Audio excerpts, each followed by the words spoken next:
Okay, so the topic for this video is baby food, making it at home.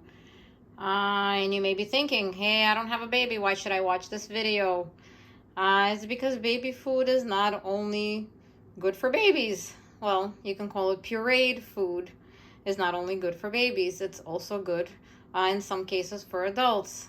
Sometimes you're having the dental procedure and you can't eat those hard foods and chew them up well. Sometimes you have certain stomach issues that may make pureed food easier for you to digest.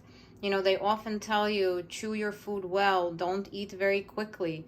It's because digestion actually begins in the mouth.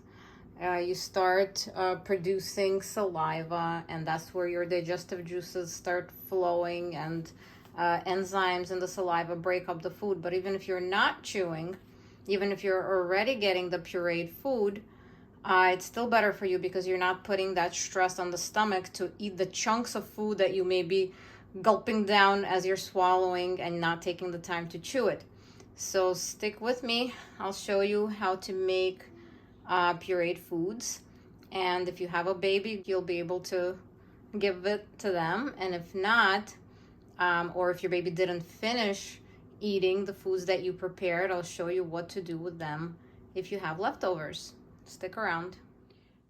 Begin by washing and peeling your fruits and vegetables. Today we're going to be working with zucchini, carrots, pears, and apples. Okay, the next step is to cut up your fruits and vegetables and boil them up. I'm doing each one separately just for demo purposes. If you are going to be giving this to a baby, if you're introducing the food initially, you're not going to be mixing everything all together. You introduce one food at a time. You can make this fresh each time, or you can prepare for a few meals ahead as well.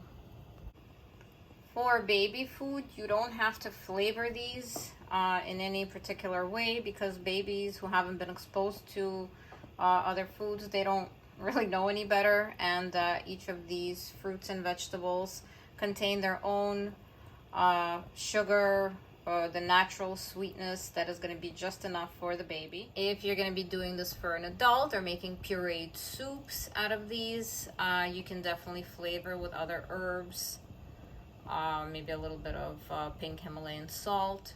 But the highlight of this video is that if you're not making this for a baby, you can definitely use this for different recipes.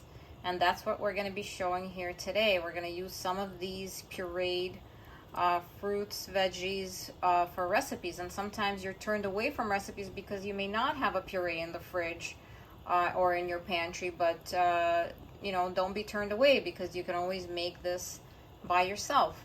And I can't wait to show you what we do from these. Okay, so once your fruits and veggies are boiled and tender, you can blend them up.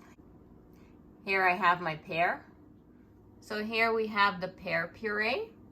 We're gonna proceed with the apples. Okay, got the apple puree. Moving on to zucchini.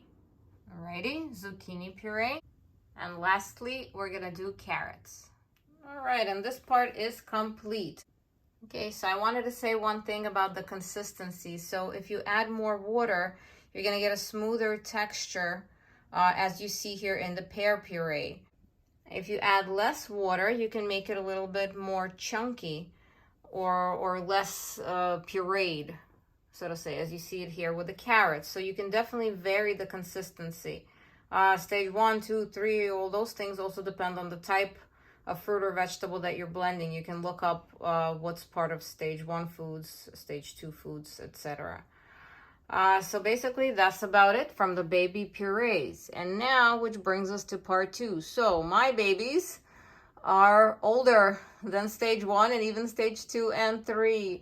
We're eating regular foods. So we have to do something with these purees so they don't go to waste.